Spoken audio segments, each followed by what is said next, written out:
Ito naman, si Udeng. Udeng, ikaw ba'y may anak din? Mayroon po 4. Apat? Opo. Ikaw ba'y galing ka na ibang... First time pa lang po, Will. Naku, first time aalis. Opo. Bilang isang, lapit ka sa mic. Bilang ano po, nursing aide, caregiver po, nag-aalaga ng matatanda. Meron ka na bang aalagaan matanda doon? Mayroon po sa nursing home po, sa Taipei. Bakit mo naisipan umalis? Kasi po ako lang po bumubuhay sa mga anak ko. Solo parent po ako, Will. Patay na po yung ama nila 3 years ago. Ano kinamatay? Diabetes po. Mas may edad po siya sa akin. Sino kasama mo? Mama ko po. Pinapakilala ko po sa inyo ang aking dakilang ina, Mama Minda. Galing pa pong Mindanao, Will. Hi, Will! Galing po ho kay Mindanao. Bumiyahe pa po kami nung Huwebes. Sabado kami dumating dito sa Maynila. Okay. Nay, ano gusto niyo sabihin sa anak niyo? First time na aalis, pupunta ng ibang bansa para mag-alaga ng ibang bata o ibang tao at iiwan yung mga anak niya. Ano gusto niyo sabihin? Ding, lalayo ka sa mga anak mo.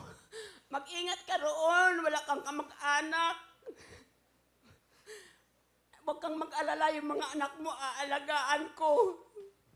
Dahil alam mo, mahal na mahal kita. Kaya magtitiis ako sa pag-alaga sa kanila. Dahil upang mabuhay sila at makapag-aral. Na kayo, magpakatatag ka. Tibayan mo ang loob mo. Dahil magtitiis ako sa pag-aaruga sa kanila, mag-aalaga. At napalaki ko sila ng maayos. Wala naman akong kasama sa buhay. Tayo lang ang magtutulungan. Basta tandaan mo, mahal na mahal ka namin ang mga anak mo.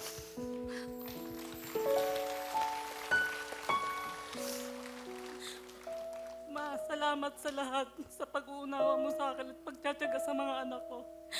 Pasyensya na po kung minsan kinakapos tayo. Dahil ako lang po naghanap buhay. Mahirap ko po itaguyod yung 4 na anak ko pero sinisikap ko po para mabigyan ko kayo ng magandang buhay. Mahal na mahal ko po kayo, ma. Lahat ginagawa ko para sa inyo, ma. Magiging maayos din buhay natin. Lalong-lalo sa mga anak ko, mapatapos ko sila. Kahit ako lang po mag-isa. Bigyan mo nga ang jacket si nanay. Salamat po. Mabiyahe yan eh. Yan.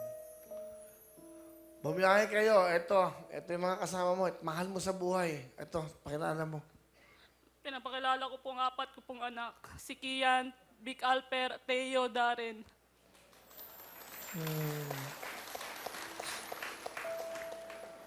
Sino yung panganay? Ito po si Kian. Kian. Bigyan yung mic, nanay. Pahawak mo. Kian, ano gusto mo sabihin kay mama? Kay mama mo? Salamat. Nga, imo magipes ko tarong. Matuman na mo ang imong gusto na makahuman eh. I love you.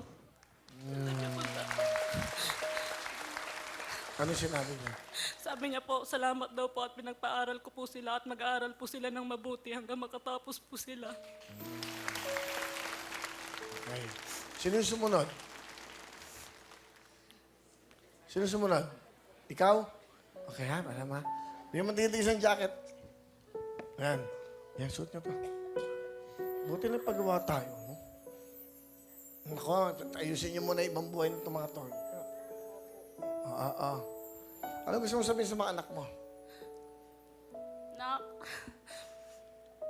pasensya na kung hindi ko kayo naalagaan. Kasi kailangan ni Mama umalis, maghanap buhay para sa inyo.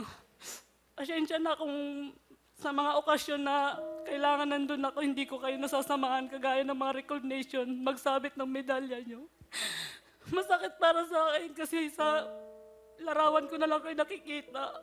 Gustong-gusto ko man magsabit sa inyo ng medalya pero wala akong magawa dahil yung ipapamasahe ko, ipapadala ko na lang sa inyo para sa pag-aaral nyo at saka sa pang-araw-araw nyo. ginagawa ko to lahat, nak, para sa inyo, para makatapos kayo ng pag-aaral. Huwag niyo isipin na may kulang kayo. Kahit wala na kayong tatay, nandito pa rin ako para sa inyo. Mahal na mahal ko kayo, nak.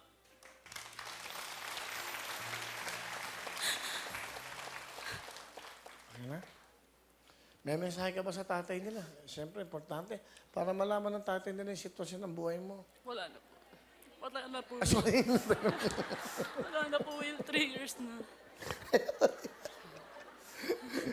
Ikaw ba yun? Opo. Ang gugulot ako.